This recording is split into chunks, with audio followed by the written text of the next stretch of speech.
സച്ചിയുടെ രേവതിയുടെയും പുതിയൊരു എപ്പിസോഡിൻ്റെ പ്രൊമോ റിവ്യൂയിലേക്ക് എല്ലാവർക്കും സ്വാഗതം.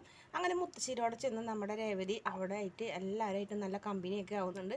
അങ്ങനെ കുഞ്ഞു കുട്ടികളോട് പോലും നമ്മുടെ രേവതി കളിക്കുന്നൊക്കെ ഉണ്ട്. അങ്ങനെ രേവതിക്ക് ഒരു അപകടം പറ്റുന്നുണ്ട്. കാരണം രേവതി മറ്റൊരു കുട്ടി ബോളുമായി കഴിഞ്ഞിട്ട് ബോൾ ആദ്യം വെള്ളത്തിൽ വീഴും. പക്ഷേ ആ കുട്ടി ആദ്യം അത് എടുക്കാനായിട്ട് ഓടുമ്പോൾ നമ്മുടെ രേവതി ആദ്യം ചെല്ലുന്നത്, രേവതി പിന്നാലെ ചെല്ലും. പക്ഷേ കുട്ടീനേക്കാൾ മുന്നേ രേവതി വീഴുന്നുണ്ട്. രേവതി ശ്വാസം കിട്ടാനൊക്കെ ഇങ്ങനെ ആകെ പെടഞ്ഞ് ആകെ ബുദ്ധിമുട്ടായിട്ട് ലാസ്റ്റ് ആ കിണറ്റിലേക്ക് നമ്മുടെ രേവതി ഇങ്ങനെ താന്നു പോകുന്നുണ്ട്.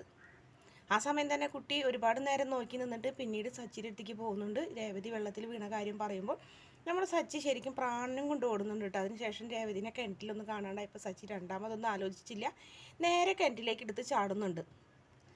അതിനുശേഷം ഒരുപാട് കഷ്ടപ്പെട്ടിട്ടാണ് സച്ചിക്ക് രേവതിനെ കിണറ്റിൽ നിന്ന് രക്ഷിക്കാൻ പറ്റുന്നത്.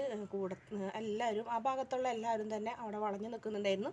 പിന്നീട് വാരിയെടുത്ത് സച്ചി രേവതിനെ ഇങ്ങനെ വെള്ളമൊക്കെ വായിൽ നിന്ന് പുറത്തേക്ക് കളയുന്നൊരു ഭാഗമൊക്കെ ഉണ്ട്. അതിനുശേഷം സച്ചിയാണ് തന്നെ രക്ഷിച്ചതെന്നുള്ള കാര്യം രേവതിക്ക് മനസ്സിലാവുന്നത്. സച്ചി വെള്ളം തലേന്നൊക്കെ ഇങ്ങനെ വെള്ളത്തോടുകൂടി നിൽക്കണ കണ്ടപ്പോൾ രേവതിക്ക് കാര്യം മനസ്സിലായി.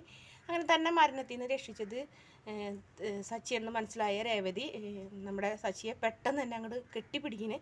അങ്ങനെ വട്ടം അങ്ങോട്ട് കെട്ടിപ്പിടിച്ചപ്പോൾ സച്ചി അങ്ങോട്ട് ആകെ നാണക്കേട് പോലെ ആവുന്നുണ്ട്. എന്ത് ചെയ്യണമെന്ന് അറിയില്ല. പക്ഷെ രേവതിക്ക് അപ്പോഴത്തെ ഇത് അങ്ങനെ പ്രകടിപ്പിക്കാനേ കഴിഞ്ഞുള്ളൂ. അങ്ങനെ നല്ലൊരു ഭാഗമുണ്ട്. ആ ഒരു ഭാഗം മിസ് ചെയ്യരുത്. വീഡിയോ ഇഷ്ടപ്പെടുകയാണെങ്കിൽ ഈ ചാനൽ ഒന്ന് സബ്സ്ക്രൈബ് ചെയ്യണേ.